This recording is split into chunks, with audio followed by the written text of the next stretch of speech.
అది అసలు ఇవాళ ఏది? అందరు బాగున్నారా?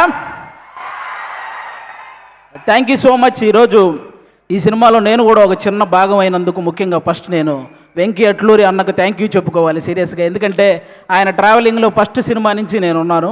వీటి గురించి మాట్లాడే ముందు నేను ఒక సినిమా గురించి మాట్లాడాలి. ఒక్క నెగిటివ్ రివ్యూ కూడా లేకుండా రివ్యూవర్స్ అందరి చేత హ్యాట్స్ ఆఫ్ అనిపించుకొని, ఆడియన్స్ అందరి చేత క్లాప్స్ కొట్టించుకొని, ప్రొడ్యూసర్ల చేత షబాష్ అనిపించుకొని, నెట్ఫ్లిక్స్ అనే ఒక పెద్ద ఓటీటీ సంస్థలో అంటే కొన్ని నెలల పాటు ట్రెండింగ్లో ఉంది. తర్వాత నేషనల్ అవార్డే వచ్చి ఇంట్లో ఉంది. ఆ సినిమా పేరు లక్కీ భాస్కర్. అది తీసిన డైరెక్టర్ మన వెంకీ అట్లూరి గారు. మామూలు విషయం కాదు. అప్పట్లో మాయాబజార్ అని, శంకరాభరణం అని, రుద్రవేణ్ అని ఇలాంటి క్లాసిక్స్ గురించి మనందరం మాట్లాడుకుంటాం. ఈ జనరేషన్కి లక్కీ భాస్కర్ కూడా ఒక క్లాసిక్ మూవీ అనమాట. అలాంటి మూవీ తీసిన వెంకీ అట్లూరికి నిజంగా థ్యాంక్ యూ సో మచ్. నాకు మా గురువు గారి డైలాగ్ ఒకటి బాగా గుర్తొస్తుంది. త్రివిక్రమ్ గారి డైలాగ్ ఒకటి అరవింద సమేతలో, ప్రతి 30 సంవత్సరాలకి బ్రతుకు తాలూకు ఆలోచన మారుతూ ఉంటుంది.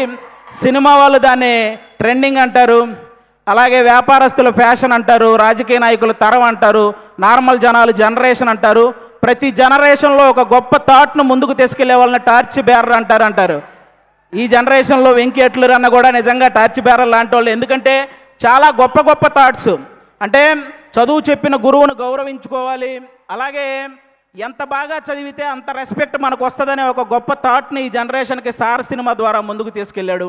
అలాగే ఎక్కువ వేగంతో నడిపే బండి అయినా, వేగంగా వచ్చే రూపాయి అయినా ఏదో ఒక రోజు మనల్ని కింద పడేస్తుంది అని అత్యాశకు పోకుండా ఉన్న దాంట్లోనే ఎంత సంతోషంగా ఉండొచ్చు అనే గొప్ప కాన్సెప్ట్ని, ఆ థాట్ని మళ్ళీ లక్కీ భాస్కర్ సినిమా ద్వారా ముందుకు తీసుకెళ్ళాడు. ఈరోజు ఈ విశ్వనాథ్ అండ్ సన్స్లో సూర్య గారితో అంటే ఒక ఫ్యామిలీ సబ్జెక్ట్, అంటే మార్నింగ్ షో ఫ్యాన్స్ షోకి కూడా ఫ్యామిలీతో సహా వెళ్ళొచ్చు అనే ఒక మంచి సినిమా ఈ థాట్తో ఈసారి ముందుకు రాబోతున్నాడు. అలాంటి వెంకీ అన్నకి అంటే అప్పట్లో మనకి సినిమా పోస్టర్ల మీద హీరో గన్ను పట్టుకుంటేనో, కత్తి పట్టుకుంటేనో, గొడ్డలు పట్టుకుంటేనో రికార్డులు కొల్లగొట్టిన పోస్టర్లు మనం చాలా చూసుంటాం. కానీ హీరో సింపుల్గా ఇన్సర్ట్ చేసుకొని జేబులో పెన్ను పెట్టుకున్న రికార్డులు తిరగరాయొచ్చు అని, అలాగే హీరో షేర్ మార్కెట్ గురించి చెప్పినా 100 కోట్లు షేర్ కొట్టొచ్చని, ఈరోజు హీరో ఒక చేతిలో పిల్లాన్ని పట్టుకొని ఆడించినా కూడా రికార్డులతో ఆడుకోవచ్చని చెప్పిన డైరెక్టర్ మన వెంకీ అట్లూరి అన్న. సితారా ఎంటర్టైన్మెంట్స్లో లక్కీ భాస్కర్ సినిమాకి ముందు, లక్కీ భాస్కర్ సినిమాకి తర్వాత అనేలాగా ఆ ప్రొడక్షన్ హౌస్ ఈరోజు ఉంది అంటే దానికి one of the reason.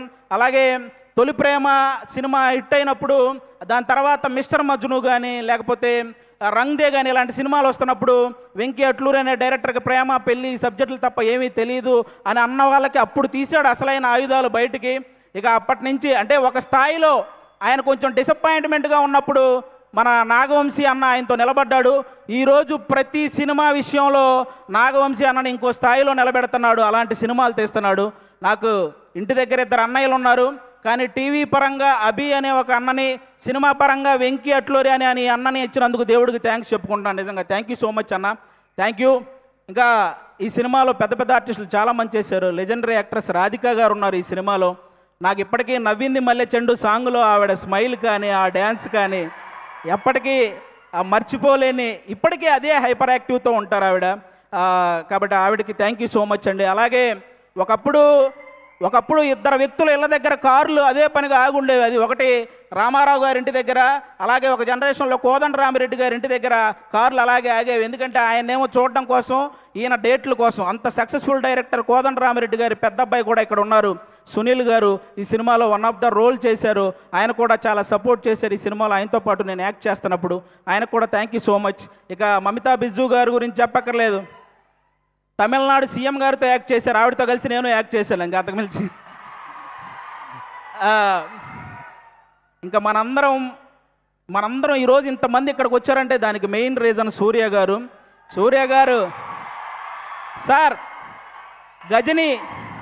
Ghazni సినిమాలో మీరు మర్చిపోతారు, కానీ ఆ సినిమా చూసినప్పటి నుంచి మిమ్మల్ని మేము మర్చిపోలేదు సార్.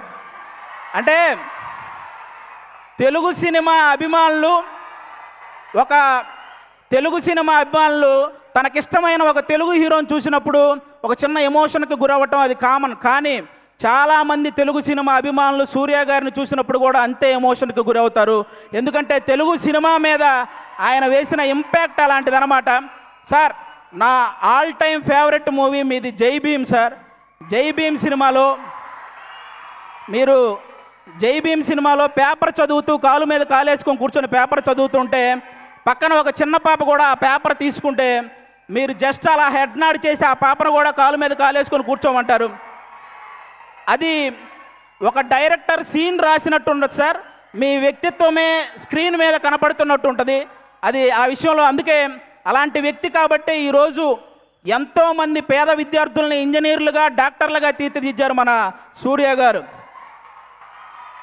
ప్రపంచానికి వెలుగునిచ్చేది ఆ సూర్య భగవానుడైతే ఎంతోమంది పేదవాళ్ళ జీవితాల్లో వెలుగునిచ్చింది ఈ సూర్య భగవానుడు. కాబట్టి ఖచ్చితంగా మీరందరూ ఆ విషయంలో క్లాప్స్ కొట్టాలి.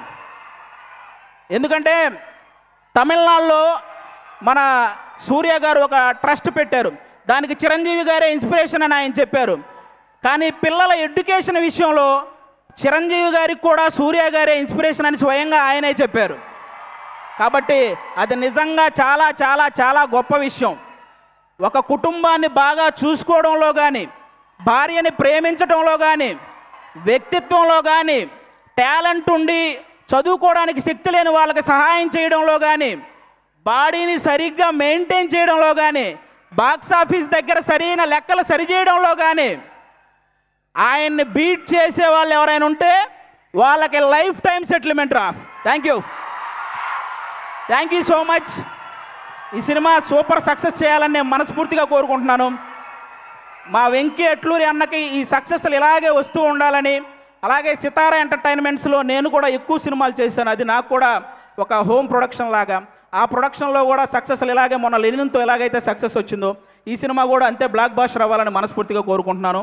6 గంటలు స్టేజ్ వేయటం ఎంత కష్టమో ఆ స్టేజ్ మీద 3 గంటలు ఎంటర్టైన్ చేయడం కూడా చాలా కష్టం. సుమగారికి కూడా థ్యాంక్ యూ.